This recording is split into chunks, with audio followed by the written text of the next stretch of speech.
Hi, Math 256 online.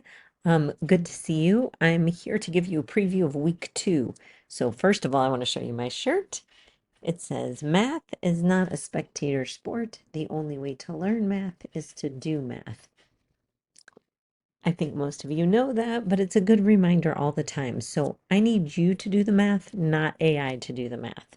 So when we do problem solving or something like that, I really just want to see your thinking. Even if it's wrong, I can help you if it's wrong. If you use AI or even just to tutor a lot, then I'm really not seeing your thinking.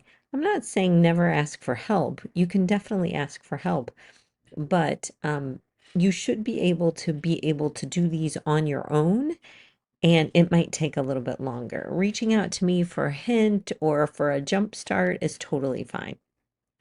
So you made it through week 1, or you almost did. There is a little overlap you will notice from Friday to Monday with one module and then the next module. So the sooner you finish the previous module, the quicker you can get a jump start on the next module. So module 2 is open. As long as you completed all your getting started assignments in module 1, then you will see that it's unlocked. I hope you were able to pick up your iPad, and it was great to see some of you at my optional Meet the Teacher, but I didn't meet very many of you. That being said, maybe the time just didn't work for you. So I'm hoping you can make it to future math meetups.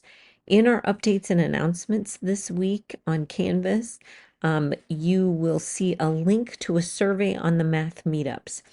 Before I hold a bunch of math meetups that nobody attends, I want to make sure they're scheduled on good days and times. So be honest on that survey. You're not held accountable to if you said you'd be there, you better be there. I understand things come up, but look at your schedule in advance, maybe put them on your calendars. And if none of those work for you, I need to know that as well. Or if you have no intention of ever going to a math meetup, I need to know that as well. People who did come to meet the teacher and got a little help with the Farmer Hank problem. So if you were stuck on Farmer Hank, again, I just want to see your thinking. It's okay if you have the wrong answer. You'll get more credit for your own thinking and the wrong answer than if you get the correct answer, but you really don't understand or you're not able to show me your work or explain it. So, you got everything set up. I know there's a lot. Remember, it's a 4 credit hour class, so it's going to take a lot of work, especially because we don't even meet. Um, you got your iPad all set up.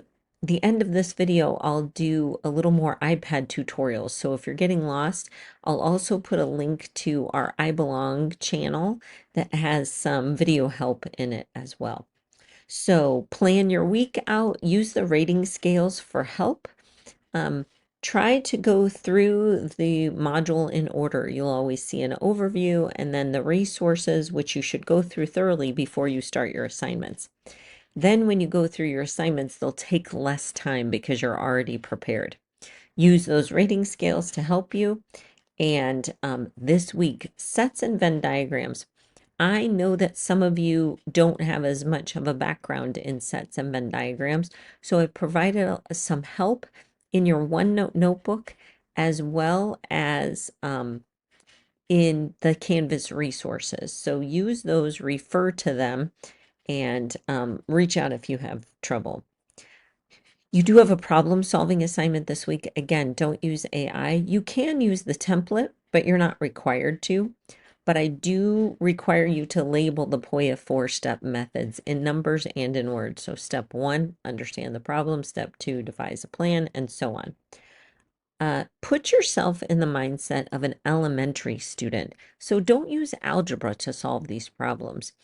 Use alternate methods, maybe drawing a picture, making a list, making a table, those kind of things, solving a smaller problem. I will be grading all your assignments and giving you a lot of feedback. I'm so excited to see your videos on me by the numbers. That's so fun. So make sure you read my feedback, and if you don't understand it, reach out. Also go through the updates and announcements. It's really important that you read them because there's a lot of important information there. That being said, I'm so excited to get started on week 2. Um, Stay tuned for the iPad info. And now I just want to show you a little bit about our OneNote notebook and then your interactive notebook that you are making. So when you enter OneNote, which by the way, if you have not entered OneNote yet, be sure you enter through Canvas. So in Canvas, on the left-hand side, you will press Class Notebook. The first time you do that, it's going to make you log in. After that, it won't make you log in and it'll be open in OneNote. You'll want to open it in OneNote. And so there it is. If you just go straight to OneNote without going through Canvas, it won't work. So it looks like this. Here's some information for you, an FAQ, things like that. Then you have these other sections. So you have a collaboration space that I might make you use, and you will work with other people in this. And you could write things, and all our class could work on it, or if I assign certain teams could work on it. Then you have the content library. This is stuff I've provided for you, okay? So I have a page called the Interactive Notebook. There is some information. These links should be live, and if they're not in yours, I will fix it. But I have a sample paper notebook and a sample electronic notebook. Those are not using OneNote. All of your notebooks, no matter where you do it, on paper, on a different app, or on OneNote, you should have a table of concepts. So you list the concept on the left, and on the right, you have a page number. One of your pages could be ideas for your classroom. Clock Partners is one of those ideas. Now, I also have M1 problem solving. Here's all of the items that may be helpful to you during M1. And then I will populate the other ones as we go. So M2 is already populated. Then if you scroll down, you obviously will not see the part that says teacher only, but you will find your name and you will see your notebook. If you push on that, you will see the same information-ish. So you will see interactive notebook with the sample and a table of concepts. You can change this. You will see M1 that I pushed out to your notebook with all of those materials on it. And then you will see a tab for their final, for your midterm, and for more. I'm going to show you a sample interactive notebook that a student made on a previous semester. They did it in OneNote. Here's their table of concepts. They have their notes in there. They have some homework problems and so on.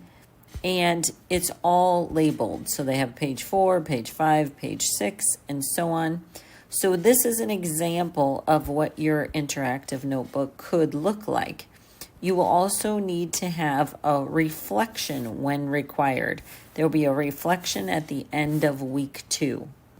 So I hope that gives you a better idea of what your interactive notebook could look like. If you do it in OneNote, it could look like this. If you do it in something else, maybe you even do it in, this is Google Slides. So here's an example of it in Google Slides if you like that. You could even do it on paper, like and have a composition notebook. But what you would need to do is you would need to print all that material. So usually that's not a really attractive option.